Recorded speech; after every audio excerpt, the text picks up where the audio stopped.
ISKCON.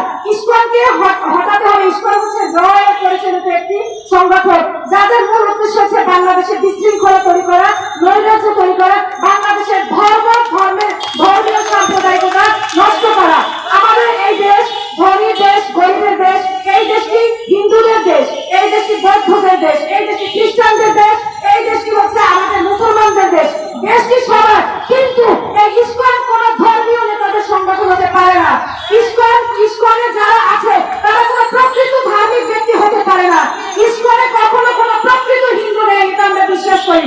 যারা প্রকৃত হিন্দু, যারা প্রকৃত ধার্মিক, তারা বাংলাদেশকে ভালোবাসে, তারা কখনো ইসকনের সদস্য হতে পারে না। ইসকনের বিরুদ্ধে কথা বললেই অনেক কিন্তু ভাইয়েরা, অনেক কিন্তু আপুরা খেপে যায়। কেন? ইসকন কি কোন হিন্দুদের সংগঠন? আমরা এটা বিশ্বাস করি না। হিন্দু এবং ইসকন সম্পূর্ণ আলাদা একটা কনসেপ্ট। হিন্দু হচ্ছে হিন্দু, মুসলমান, বৌদ্ধ, খ্রিস্টান। কিন্তু ইসকন হচ্ছে একটা বিশৃঙ্খলতা তৈরিকারী একটি সংগঠন। সুতরাং এখনো যদি অতি সত্তর আমরা যে আওয়ামী লীগকে হটিয়ে, আমরা যে আওয়ামী লীগ সরকারকে 5ই আগস্ট পতনের মাধ্যমে আমরা নতুন একটি দেশ পেলাম, সেই আওয়ামী লীগ সরকার কেন এখন পর্যন্ত, আওয়ামী লীগ সরকারের বিরুদ্ধে এখন পর্যন্ত কেন কোন পদক্ষেপ সঠিকভাবে নেওয়া হচ্ছে না? কেউ কি বলতে পারবে সারা বাংলাদেশ থেকে কতজন আওয়ামী সন্ত্রাসকে অ্যারেস্ট করা হয়েছে? আজকে যদি সেই 5ই আগস্টের পরে এখন পর্যন্ত যদি সঠিক অপরাধীদের, সঠিক অন্যায়কারীদের, সঠিক বিশৃঙ্খলাকারীদের, সঠিক ষড়যন্ত্রকারীদের যদি সঠিক শাস্তি দেওয়া হতো, তাহলে কিন্তু এখন পর্যন্ত বাংলাদেশে এখনো কিন্তু এত বিশৃঙ্খলা করার কেউ সাহস পেত না। তার মানে যোগ্য শাস্তি, তারা যে শাস্তির যোগ্য ছিল সেই শাস্তিটা তাদেরকে দেওয়া হয় নাই, দেওয়া হচ্ছে না। যে কারণে আমাদের বাংলাদেশের কোন চিত্র এখন পর্যন্ত আমরা উল্লেখযোগ্যভাবে কোন পরিবর্তন দেখতে পাচ্ছি না।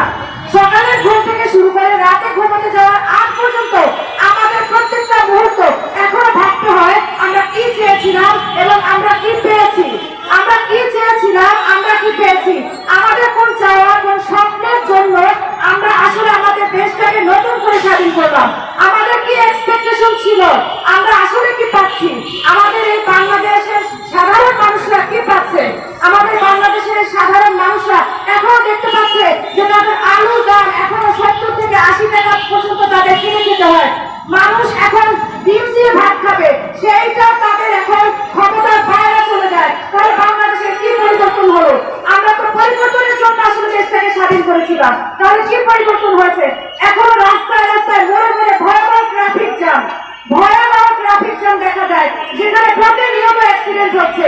এই ট্রাফিক জ্যাম নিরসনে আমাদের বর্তমান অন্তর্বর্তীকালীন সরকার আসলে কি করেছে? তারা কি করেছে? আমরা কি পরিবর্তন পেয়েছি? কোন দিকে তাকিয়ে আমরা অনুভব করতে পারতেছি না যে আসলে কোনো পরিবর্তন এসেছে। এই অন্তর্বর্তীকালীন সরকার আমাদের তৈরি করা সরকার। আমরা তাদেরকে অনেক বড় আশা নিয়ে বসিয়েছি। দীর্ঘ 16 থেকে 17 বছর বাংলাদেশের মানুষ মাথা উঁচু করে কথা বলতে পারে নাই। দীর্ঘ 16 থেকে 17 বছর বাংলাদেশের মানুষ তারা নিঃশ্বাস নিতে পারে নাই। তারা জঙ্গলে পানি বেরিয়েছে, তারা পুকুরের পানিতে ডুব দিয়ে যেভাবে মানুষ থাকে সেভাবে তারা ডুব দিয়ে থেকেছে। তারা তাদের মনের কথা বলতে পারে নাই কোথাও। তারা ন্যায়কে ন্যায় বলতে পারে নাই, অন্যায়কে অন্যায় বলতে পারে নাই দীর্ঘ 16 থেকে 17 বছর। আজকে আমাদের সবাই এসেছে কথা বলার, আমাদের অন্যায়ের প্রতিবাদ করার, আমাদের শান্তিতে বসবাস করার। আমরা আমাদের শান্তিতে বসবাস করার জন্য আমাদের সাধারণ জনগণের মুখে 2 মুঠো ভাত আমরা দিতে পারতেছি না। আমাদের দেশের জনগণরা এখনো না খেয়ে বাঁচে, তারা 1 বেলা খেয়ে 2 বেলা না খেয়ে বাঁচতেছে। আমি এর মধ্যে একজনকে জিজ্ঞেস করছিলাম যে আজকে কি রান্না হয়েছে, তো তারা বলতেছিল যে আজকে ডিম দিয়ে আলু রান্না হয়েছে। পরে আরো একজন জিজ্ঞেস করলাম, তখনও তারা বলতেছে যে ডিম দিয়ে আলু রান্না হয়েছে। তখন আমি জিজ্ঞেস করলাম রোজ ডিম, তখন বললো যে আপু এখন যারা ডিম দিয়ে ভাত খায় তারাই তো বড় লোক, কারণ ডিম আমাদের কন্ট্রোলের বাইরে চলে গেছে। ডিম আর আলু দিয়ে যে আমরা ভাত খাবো সেটাও আমাদের সাধ্যের বাইরে চলে গেছে। তাহলে আসলে এখন ডিম দিয়ে ভাতও কিন্তু খাওয়াটাও একটা অনেকের কাছে, বেশিরভাগ মানুষের কাছে দুঃস্বপ্নের মতো হয়ে গেছে।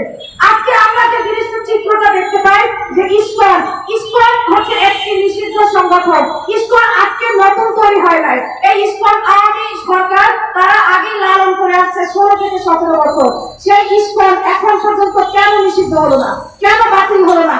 সেই কবে থেকে ইসকনের বিরুদ্ধে প্রতিনিয়ত প্রত্যেক দিন শাহবাগ প্রেস ক্লাবে মানববন্ধন হইতেছে, আন্দোলন হইতেছে, সেমিনার হইতেছে, টকশো হইতেছে, সংবাদ সম্মেলন হইতেছে, তো এখন পর্যন্ত কেন নিষ্কলের বিরুদ্ধে কোনো উপযুক্ত পদক্ষেপ নেওয়া হলো না? তাহলে আমরা কি বলতে পারি? আমরা কি দেখতে পাচ্ছি? আমাদের কি পরিবর্তন হয়েছে?